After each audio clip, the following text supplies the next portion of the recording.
Hello hello hello friends, कैसे हो आप? तो आज हमें the making of a global world इस चैप्टर की कहानी सुननी है। इसमें फैक्ट्स कम होंगे लेकिन एक कहानी की तरह होगा। 20-30 मिनट्स में खत्म कर लेंगे, लेकिन लाइफ टाइम आपके दिमाग में ये कहानी बैठ जाएगी। और हाँ भाई, एग्जाम की टेंशन नहीं लेनी है, हम है यहाँ पे। सोशल साइंस रिलेटेड कोई भी प्रॉब्लम होगी तो आप कमेंट में बताओ। जैसे नोबिता का डोरेमोन है, केनिची का हथौड़ी है, वैसे ही हम आपकी हर प्रॉब्लम सॉल्व करने का ट्राई करेंगे। सो डोंट वरी, और ये लेक्चर पूरा देखना, आपको मजा आएगा। तो शुरू करते हैं the making of a global world. इस चैप्टर में दिया गया है कि पुराने समय से अभी तक ग्लोबलाइजेशन कैसे हुआ था। हमें क्या लगता है कि अभी अभी ग्लोबलाइजेशन हुआ। आप ओमेगल को ग्लोबलाइजेशन कह सकते हो, लेकिन हम दूसरे देशों के लोगों से बहुत पहले से कांटेक्ट में है। ये कुछ अभी की बात नहीं। इसीलिए पहले की दुनिया में ग्लोबलाइजेशन कैसे था, लोग एक दूसरे से कैसे बातें करते थे, चीजों को एक्सचेंज करते थे, ये हमें इस चैप्टर में देखना है। अब आज के ग्लोबलाइजेशन का मीडियम क्या है? इंटरनेट। और आप जो एप्स यूज करते हो वो तो आपको पता है, जिसको पता है उसको पता है। तो बहुत ज्यादा ग्लोबलाइजेशन अभी हो रहा है, हम एक दूसरे से कनेक्ट हो रहे हैं। लेकिन पहले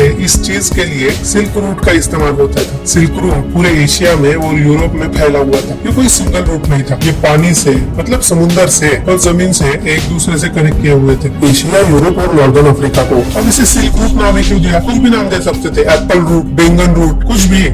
वैसा नहीं है। चाइना से बहुत ज्यादा सिल्क इस रोड के जरिए यूरोप में, अफ्रीका में भेजा जाता था और इस वजह से इसे सिल्क रूट कहते थे। अब चाइना से सिल्क जाता था, वैसे ही पोट्री भी जाती थी, और इंडिया से टेक्सटाइल, स्पाइसेस यूरोप में भेजे जाते थे। और उसके बदले हमें क्या मिलता था? गोल्ड, सिल्वर, प्रीशियस मेटल्स मिलते थे। और इस सिल्क रूट से उस समय दुनिया में फूड और डिसीज ने भी ट्रेवल किया है। इसकी कहानी तो बहुत ही इंटरेस्टिंग है। आपको तो एक एग्जांपल जरूर पता होगा, मैगी नूडल्स, जिसे यूरोप में स्पैगेटी कहा है, वो चाइना से आए, यूरोप में गए। इंडिया में तो बच्चों के फेवरेट फूड हो गए हैं, यूरोप में उसे स्पैगेटी कहते हैं। और दूसरी एक कहानी है पोटैटो की। मुंबई में तो पोटैटो इतना इस्तेमाल होता है कि आपको लगेगा कि पोटैटो मुंबई में ही पैदा हुआ होगा, लेकिन वैसा नहीं है। ये आया अमेरिका से। अब कोलंबस चाचा ने अमेरिका ढूंढा, तब उसे पता चला कि यहाँ पे पोटैटो की खेती होती है। उसने ये पोटैटो यूरोप में इंट्रोड्यूस किया। अब यूरोप में जो गरीब लोग थे वो महंगा मीट या फिर दूसरा खाना नहीं खा पाते थे, क्योंकि उसकी प्राइस बहुत ज्यादा थी। लेकिन पोटैटो तो बहुत सस्ते में मिल रहा था, इसलिए उन्होंने भरपेट पोटैटो खाना शुरू कर दिया। वो पूरी तरह से पोटैटो पे डिपेंड तो हो गए,